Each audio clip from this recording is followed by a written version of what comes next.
Galnet News Digest, 7th of November 3305. We read the news so you don't have to.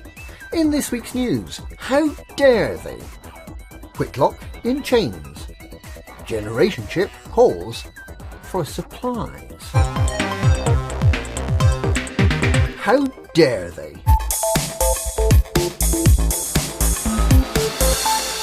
So, Sylvia Rockforth, the CEO of Rockforth Corporation, has issued an apology for ruining the galaxy's crops. This is all wrong. Commanders shouldn't be bailing out Rockforth. Commanders should be out exploring on the other side of the galaxy. How dare she? She has stolen our agriculture with her empty words. Commanders are the lucky ones, down on the planets. People are suffering. People are dying. Entire ecosystems are collapsing. We are in the beginning of a mass extinction, and all she can talk about is profit and fairy tales of perpetual galactic trade. How dare she? She is failing us, but commanders are starting to understand her betrayal. The eyes of commanders throughout the galaxy are upon her, and if she chooses to fail us, to put profit before the well-being of the people of the galaxy, commanders say, we will never forgive you. We will not let you get away with this. Right here, right now, is where we draw the line. The galaxy is waking up and change is coming, whether you like it or not. Whitlock in chains.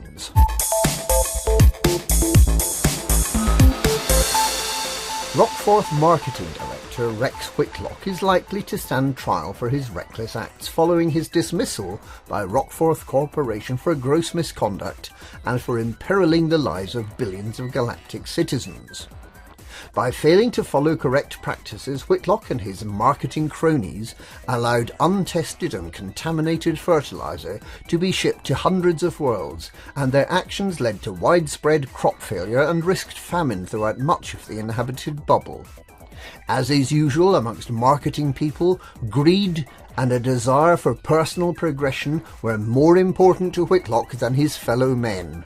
Whitlock's case once again raises the question about why marketing is not made a galactic felony, with the people who try to sell contaminated fertiliser, onion head and paint jobs thrown into the darkest dungeon with only rats and fellow marketing executives for company.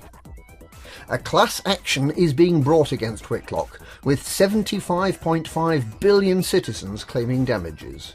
Mr. Whitlock, who is also rumoured to have hired prostitutes and to actually like eating McThargoid's burgers, is said to be considering standing for election to become the next federal president, on the grounds that he is so supremely well qualified.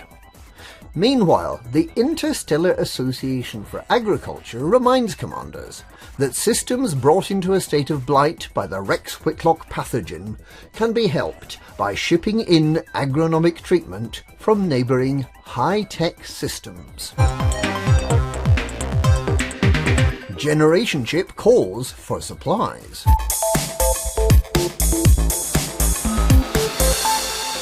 A side effect of the Rex Whitlock blight is that the Interstellar Association for Agriculture has become acutely aware of demands for assistance from the hundreds of affected systems. One completely unexpected call for help came from a generation ship in the Upaniklis system. Like all slower-than-light generation ships, the Golconda has been travelling for well over 1,000 years, and in that time has managed to travel more than 170 light-years from Sol. The current inhabitants are reported to have run out of beer and curry, and aware of the presence of much faster ships in the vicinity, have asked if anyone might be able to pop down to the corner shop to bring back a few essential supplies. Toilet paper too, now they come to think of it. And cheesy snacks. And that's this week's Galnet News. Galnet News, we read the news so you don't have to.